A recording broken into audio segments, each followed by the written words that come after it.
할렐루야. 오늘 저희들 함께 읽은 창세기 46장 1절 34절 말씀으로 창세기 강의 72번째 시간 함께 은혜를 나누도록 하겠습니다.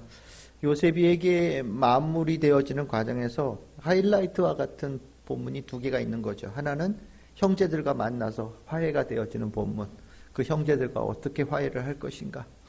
그 화해를 통해서 회개와 책임감 이런 걸 하나님께서 형제들에게 요구하신 것을 우리는 봅니다. 이제 두 번째 하이라이트는 기다렸던 아버지를 만나는 이야기예요. 오늘 읽었던 본문이 그 하이라이트의 본문입니다.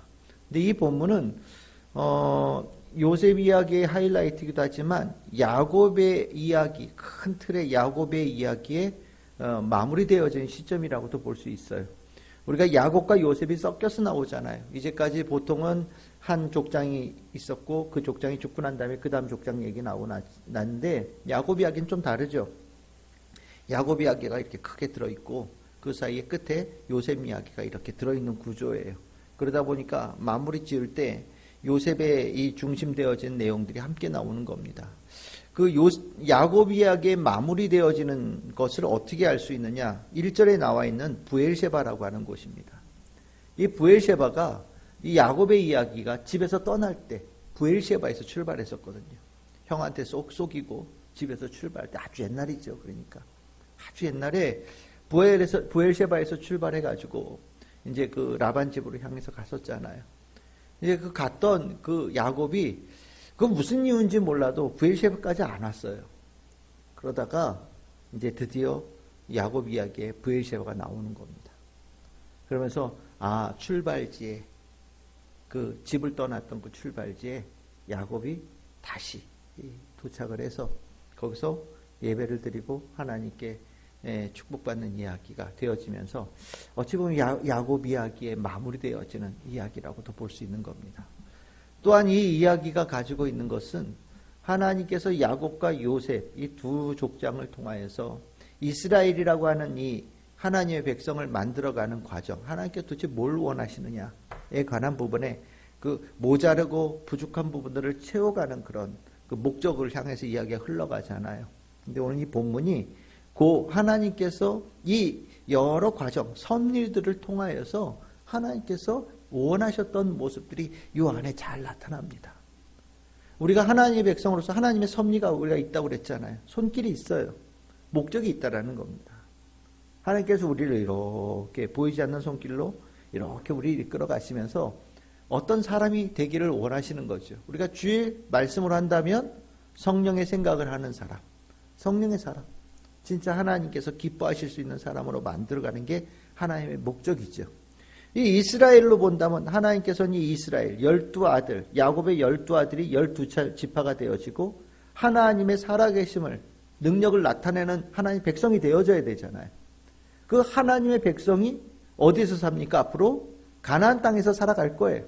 그 가나안 땅에서 12지파의 이스라엘 백성들이 살아가면서 하나님의 영광을 나타내고 하나님의 살아계심을 증거하는 하나님의 백성이 되어야 될 텐데 그들이 그렇게 되어지기 위해서 하나님께서 이들에게 원하셨던 것이 있다라는 거죠. 부족한 것들이 있었는데 그것을 잘 보완해서 하나님께서 제대로 살아갈 수 있는 12지파 하나님의 백성을 만들기를 원하셨고 그것이 오늘 이 본문에 나오는 거예요. 오늘 본문은 크게 세 부분으로 나눌 수 있는데 오늘 이 세 부분은 첫 번째는 여러분들 4절까지죠. 4절까지 하나님께 예배드리고 하나님께 답을 얻는 이야기가 나오고 그 다음에 5절에서부터 7절까지가 그 이제 하나님의 명령을 약속을 받고 애굽으로 가는 이야기. 그리고 나서 이제 중간에 8절에서부터 27절까지는 지금 우리 긴 족보 같은 거 봤잖아요. 그렇죠? 명단이 쭉 나오는데 이건 가로쳐놓고 이렇게 보시고요. 그 다음에 28절에서부터 34절까지는 이제 고센 땅에 도착을 해서 야곱과 요셉이 만나서 있었던 이야기들. 이렇게 세 가지가 나온단 말이에요. 이 세 가지가 하나님께서 이 요셉 이야기 또 더 길게 보면 야곱의 12아들의 이야기에 하나님께서 뭘 원하셨는가? 이 목적이 있어서 지금까지 그 안에 있는 여러 가지 그 하나님의 백성답지 않은 모습들이 있어서 그걸 해결하기를 원하시는 모습으로 이제까지 오신 거거든요. 그것이 이 세 가지 안에 있어요. 우리 첫 번째를 본다면 1절에서 4절까지 여러분들 야곱이 요셉 얼마나 사랑하는지 여러분들 잘 알고 계시죠. 여기 본문에도 나중에 요셉 만난 다음에 네가 이렇게 살아있다라는 거 보니까 내가 죽어도 족하다, 여한이 없다. 우리가 보통 표현하는 그런 얘기를 할 정도로 정말 야곱은 우리가 여한이 없다라는 얘기를 어떻게 이해하면 좋을까 좀 고민을 해봤었어요. 이 본문 읽으면서 여한이 없다. 지금 죽어도 된다? 뭐 이런 얘기일까? 더 이상 뭐 내가 마음에 이게 이렇게 부족한 게 없다? 그런 얘기일까? 그것보다 더 큰 거는 뭔가 꿈이 있고 소망이 생겼다. 내가 너를 보고 나니까. 나 이제 걱정 안 하고 죽어도 될 것 같다. 예? 단순하게 내 마음에 응어리진 것이 이렇게 뭔가 우리 정서로는 한이 남아서 지금 이렇게 죽으면 내가 이 안에 뭔가 응어리긴 다 풀어지지 않아서 뭔가 찜찜하게 죽을 것 같아. 이런 게 아니라 내가 너를 딱 보고 났더니 우리에게 미래가 있다라는 걸 내가 봤다. 그러니까 내가 정말 기쁘게 내가 정말 이 하나님께서 우리에게 우리 집안에 우리 가문에 미래를 약속하고 계시고 더 귀한 역사가 일어난다라는 걸 내가 기대하게 되어지면서 이제 내 인생을 마무리 지을 수 있게 되어지니 나는 죽어도 한이 없다. 뭐 이런 이야기처럼 저는 들리더라고요. 이 야곱은 요셉이 죽은 다음에 자기 인생이 끝난 거라고 생각할 정도로 미래가 완전히 없어졌다고 생각할 정도로 절망했던 사람이거든요. 그러니 이게 참 이 마음에 깊이 상처가 남고 뭔가 살면서도 살아있는 것 같지 않은 느낌을 받고 살았는데 그 사랑하는 요셉이 자기 눈앞에 딱 서 있는데 이제 미래가 확 열린 느낌이 드니까 너무너무 기분이 좋은 거죠. 그만큼 사랑하는 아들이에요. 그 아들이 살아있다는 소식을 들었습니다. 여러분들 같으면 어떻게 하실 것 같아요? 전속력이죠, 뭐. 빨리 짐 싸가지고, 하여튼 막 모든 걸 빨리빨리 해가지고 아마 앞뒤 가리지 않고 요셉이 있는 대로 달려갈 거예요. 내가 사랑하는 그 아들이 애굽에 살아있다는데 뭘 주저할 게 있겠어요. 그런데 오늘 이 본문에 뭐라고 나와요? 야곱이 브에르시바에 이르러서 하나님께 예배를 드려요. 예배를 드리는데 그 예배를 왜 드리냐? 묻는 거예요. 하나님께 묻는 거예요. 뭐를요? 하나님, 아들이 내가 사랑하는 그 아들이 죽은 줄 알았던 그 아들이 가나안 땅에 있으면 좋겠는데 가나안 땅에 있질 않고 애굽에 있다고 하네요.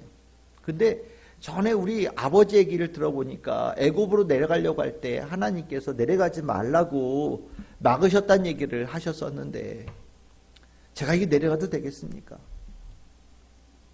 하나님께서는 이 땅에 머물러 축복하신다고 말씀을 하셨는데 제가 가지고 있는 책임감이 있잖아요. 저 혼자의 삶이 아니고 하나님의 살아계심을 증거하는 귀한 우리 집안 아닙니까?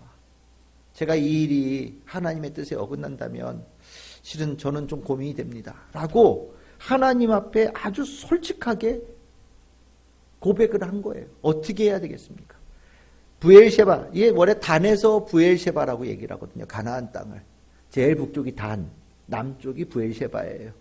그러니까 가나안 땅 제일 밑 끝에 가서 하나님께 묻는 거예요. 브에르시바라고 하는 곳에 가서. 참 이 야곱이 그렇게 달라진 거예요. 여러분들 집 떠날 때 하나님께 예배 드리고 떠났었나요? 아니잖아요. 브에르시바 집 떠날 때는 원래 집 떠날 때는 아버지한테 죄 짓고 형한테 잘못해가지고 도망치지 떠났잖아요. 근데 하나님께서 그가 떠나자마자 돌베개 베고 예배 드린 자가 되게 하고 돌아올 때도 예배 드린 자가 되게 하고 예배에 관한 하나님께 인도함을 받고 하나님의 보호하심을 받고 하나님의 영광을 나타내는 자가 되어야 된다는 것을 계속해서 야곱에게 머릿속에 주입시키셨잖아요. 그 주입시킨 결과가 오늘 이것으로 드러나는 거예요. 그 열매가 이루어졌다라는 것이.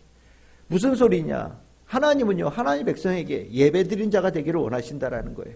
그 예배가 하나님의 생각대로 살아가는 자가 되기를 소망하고 하나님의 손길에 내 인생을 맡기고 하나님의 뜻을 순종하는 자로 살아가기로 결단하는 하나님의 백성을 원하신다라는 겁니다. 하나님 안에는 아름다운 일들이 있습니다. 하나님의 손길이 닿는 곳에는 선한 역사가 일어나요.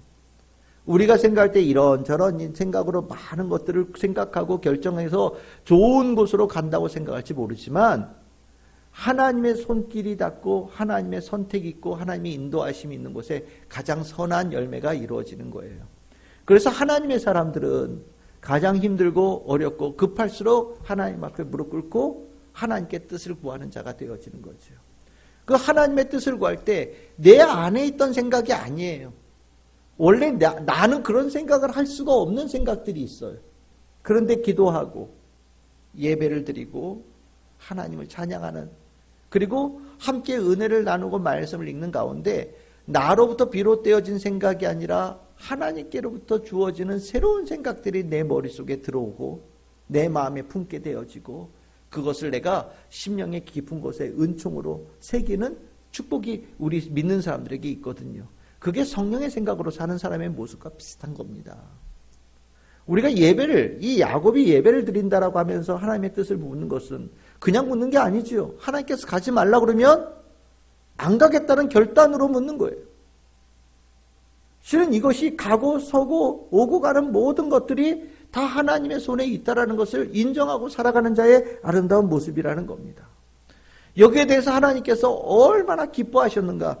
여러분들 성경에서 2번 부르고 3번 부르면 이거 중요한 거예요. 하나님께서 야곱을 몇 번 부르십니까? 2번 부르십니다. 야곱아 야곱아. 그랬더니 야곱이 뭐라고 그럽니까? 내가 여기 있나이다라고 얘기하죠. 이게 뒤에 가면 사무엘 부르는 얘기하고 비슷해요. 하나님께서 기뻐하시면서 부르시는 거예요. 그 모습이 너무 귀하게 보이신 겁니다.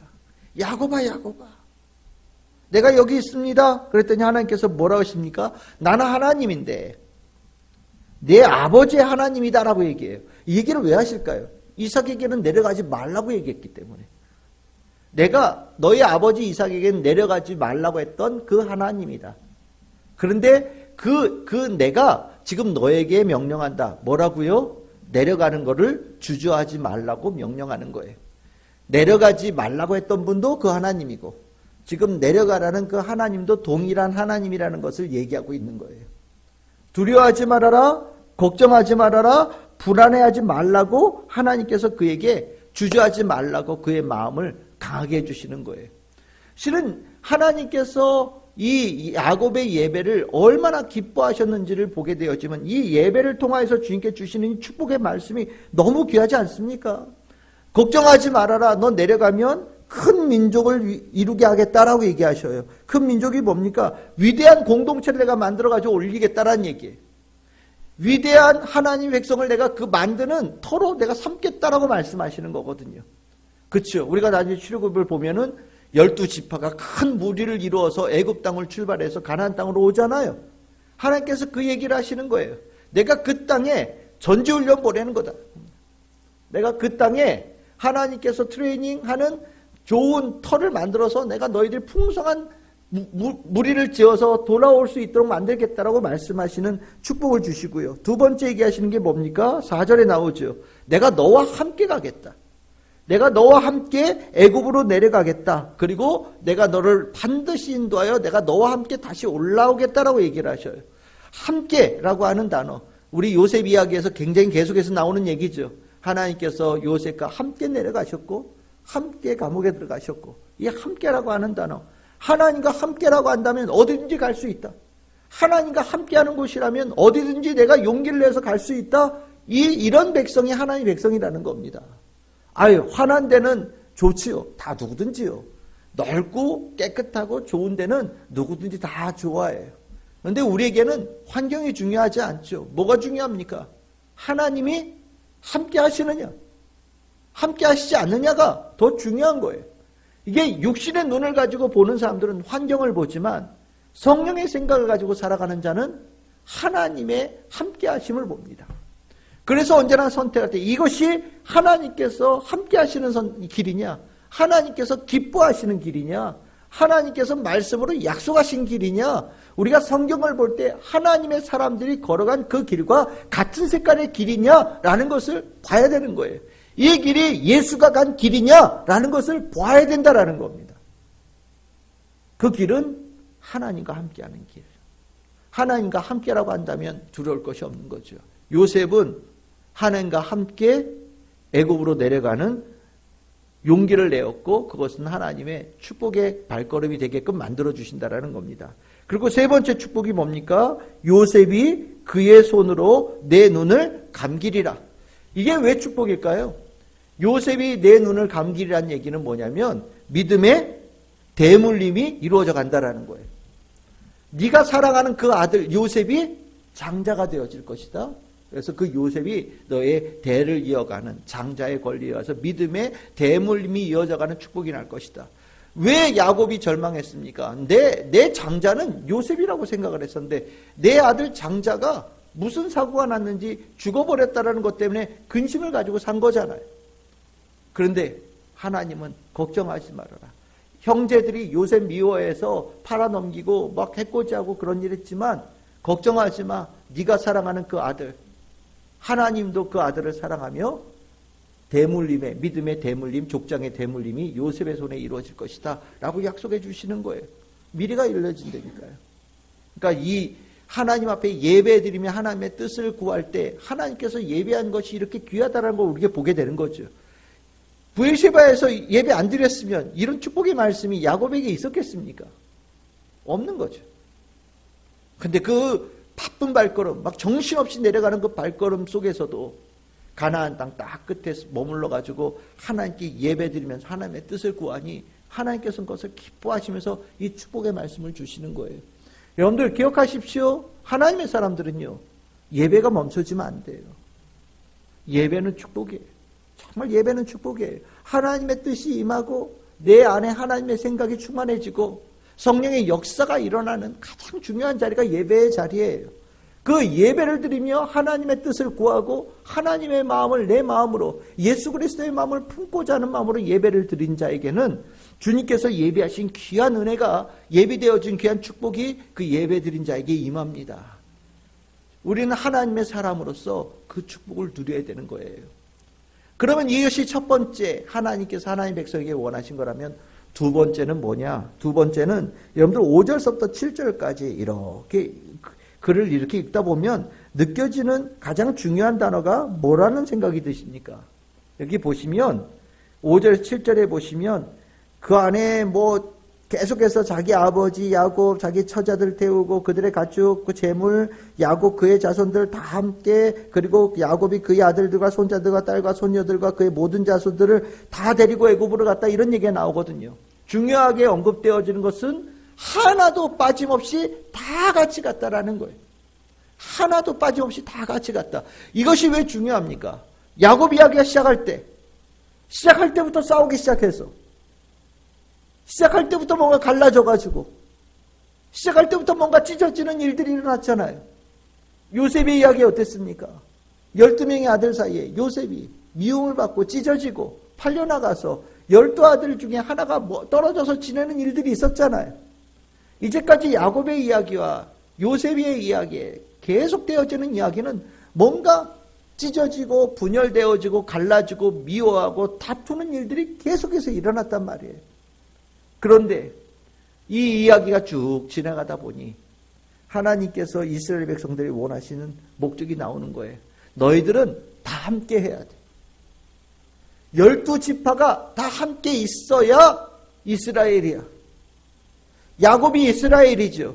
야곱이 이스라엘인데 그 이스라엘 되어진 야곱은요 12아들이 다 함께 있을 때 이스라엘이 제대로 된 아버지 역할을 하는 거예요. 하나님은 그걸 원하신 거예요. 12아들 중에 누구는 믿고 누구는 싫고. 여러분들 셋만 돼도 둘 하나로 갈라진다고 그러잖아요. 넷만 보여도 둘둘로 갈라진다고 그러잖아요. 근데 12명의 아들이니 아유 누구 좀 더 친하고 누구 좀 덜 친하고 뭐가 있었겠죠. 그치요? 근데 여기 뭐라고 그래요? 다 함께 하나도 빠짐없이. 그걸 증명하기 위해서 쓴 말이 8절에서부터 27절이에요. 한 집안도 빠짐없이 모든 집안 사람들이 다 한 무리를 이루어서 다 함께 애굽 땅으로 내려갔다라고 얘기하는 거예요. 그걸 명단 하나하나를 다 적어주는 겁니다. 심지어는 엄마별로 그 엄마가 누구냐에 따라서 엄마별로 그 자손들의 명단과 숫자를 다 세고 있잖아요. 그렇죠? 그래서 나중에 합을 하고 또 합을 해서 26절에 보면 가나안 땅에서 출발한 사람이 66명. 그리고 지금 요셉, 그 아내, 그 두 아들 넷, 이미 애굽에 있는 사람 넷. 그래서 이스라엘 집 백성은 몇 명이라고요? 70명이다. 우리가 66년 내려갔다 그렇게 얘기한다면 온전한 이스라엘이 아니죠. 그런데 여기 얘기는 뭐냐? 11명의 아들들이 쭉 내려오고 그 집안 식구 다 내려오고 애굽에 있던 이 요셉의 가족들도 함께 합류해서 70명의 사람들이 다 함께 모였다.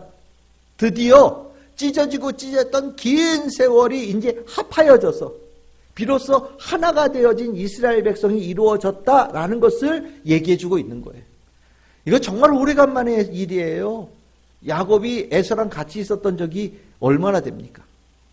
잠깐 만나서 에서가 우리 집에 가자 그랬더니 아유 제가 좀 이따 가겠습니다. 그래 안 갔잖아요. 그렇죠?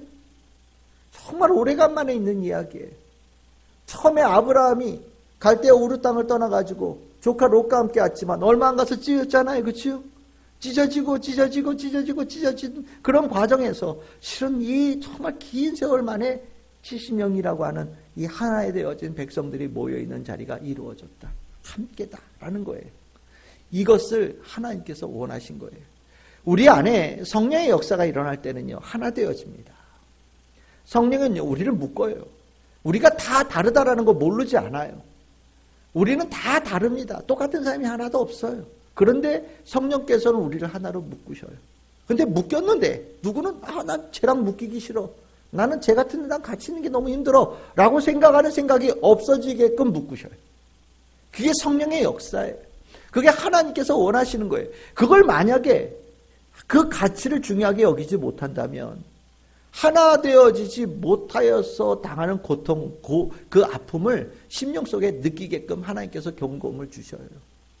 그게 결국 성령께서 이렇게 묶으시는 가운데 하나님께서 역사하심으로 서로가 이해되어지고 서로가 감사하게 여기고 때에 따라서는 이 11명의 형제들처럼 회개도 나오고 거기에 책임감도 얘기가 나오고 기꺼이 용서하는 이야기도 나오면서 하나로 묶여진 역사가 일어난단 말이죠.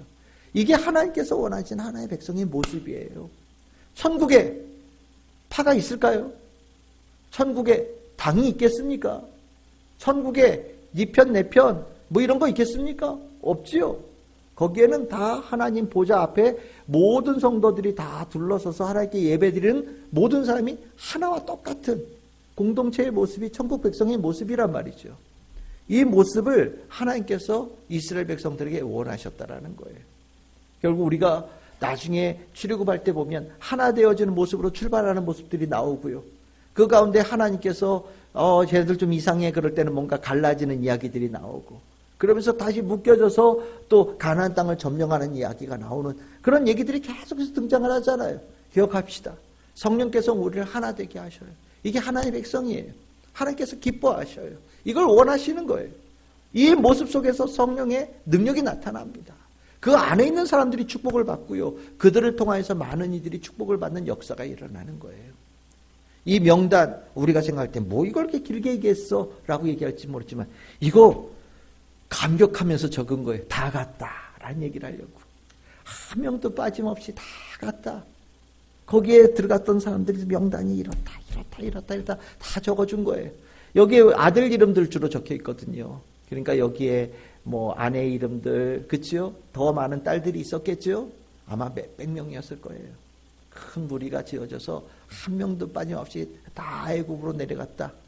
성경에서는 그것 중에 아들 이름, 특별하게 중요한 사람들 이름만 얘기를 하면서 70명이다. 7 완전 숫자 곱하기 10 이렇게 얘기를 하죠. 모두 다 내려갔다. 중요한 겁니다. 이 하나님께서 우리에게 다 함께하는 이것을 원하신다는 것을 마음에 깊이 새기기를 소망합니다. 세 번째로 28절에서 34절을 보시면 고센 땅이라고 하는 땅에 나오죠. 고센 땅은 성경 외에는 다른 데서는 발견되지 않은 지명이에요. 그래서 고센 땅이 어디냐에 대해서는 정확하게 얘기할 수 없지만 가나안 땅과 애굽 땅의 접경 지역이라고 보통 얘기를 합니다. 나일강의 하류 지역이죠.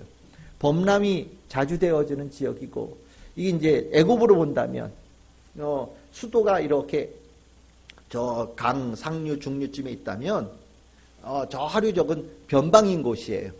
그러니까 시골이죠, 시골.